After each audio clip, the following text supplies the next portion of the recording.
Why can't we all get along? I mean, we are all on this earth together, and we are all going to die the same way.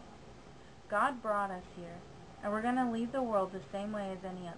Whether we're American, Japanese, or Vietnamese, it doesn't matter. So I think at this point, I began to dislike the whole idea of war, and I started protesting against it. I was one of the ones that would say no. You know, being out there with the thing saying no more war. Because I really realized in my 20s, like I said, that it was a useless politics war. I can remember seeing one film in high school, trying to recruit people.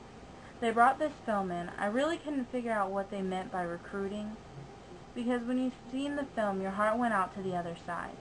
Because here's a little Vietnam boy bringing his sister into an American camp because all of his other family had been killed. He has his sister in his arms where she had been blown up. He had went wanting to have help for his sister. My brother came back as an alcoholic, and I think many people that went over there for any length of time came back with some kind of mental issue because of the things they had seen. I mean, you'd go and raid the camps, and you were not just killing soldiers. You were walking into camps and killing kids and mothers and fathers. And isn't that what war is about? Killing innocent people along with the so-called bad guys? My brother told me one of the worst things that upset him, and probably made him become an alcoholic, is at the time he had a little girl.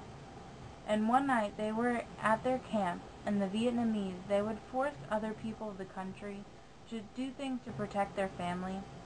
And they did not want their whole family to die, then they would have to sacrifice one. One night a little girl came in, and she looked about 11 or 12 years old. And when she walked towards the camps where they were, they had to shoot her down. She had bombs strapped to her body, and they had to shoot her down before she managed to get into the camp and before the bombs went off. He said that this was one of the hardest things for him because he was thinking about his daughter at home. What if this was her? What if this was her walking in, bombs strapped to her, and she had to be shot down, and the only reason she was there was to protect her family that is left? With something like this going on, you hear things on the news. It was in the papers, it was on TV, it was on the radio. We even made songs about it. I mean, gee, part of Woodstock, the biggest sit-in you could ever have, was about the war. Wearing the POW bracelets was part of the Vietnam War. As a matter of fact, I saw someone a few weeks ago and I recognized one of them.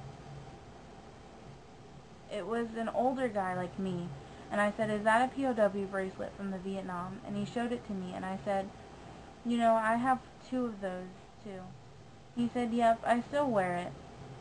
I guess he was maybe a soldier that came back from the war, and he was praying for maybe one of his buddies. I used to get letters. I don't have them now. I think that the only thing that I have left from the Vietnam War are those bracelets that came out. And I think you paid a couple of bucks, but they sent you what they called POW bracelets, prisoner of war, or missing in action. It was one of the things that we did to support our troops and let them know that we loved them and that we cared about them and their families. I had 2 bracelets, and one bracelet the wife wrote me. He was a sergeant, and she at the time did not know if he was dead or alive. She thanked me for wearing his bracelet, and she thanked me for caring. I wish to this day that I had the letter, because I think now, as I'm getting old, that I would like to know that maybe I made a change or a difference in the world just by wearing those bracelets. I mean, I kept them on too.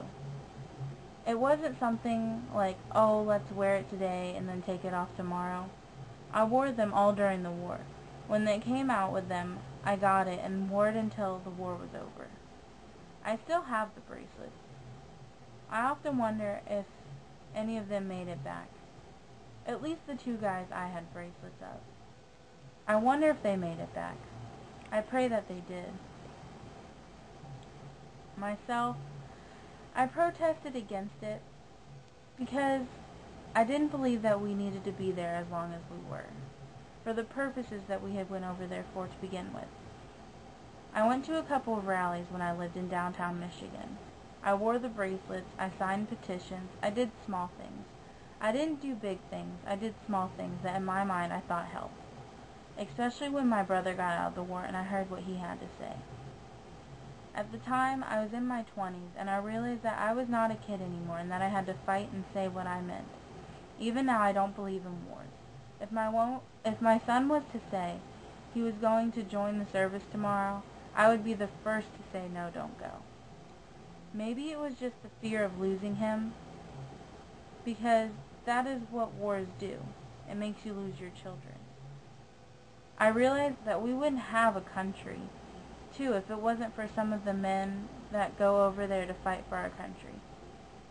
But I wouldn't stop him because that is his right. I think that our country has gotten afraid to speak our mind. It's not our fault. It's really not our fault.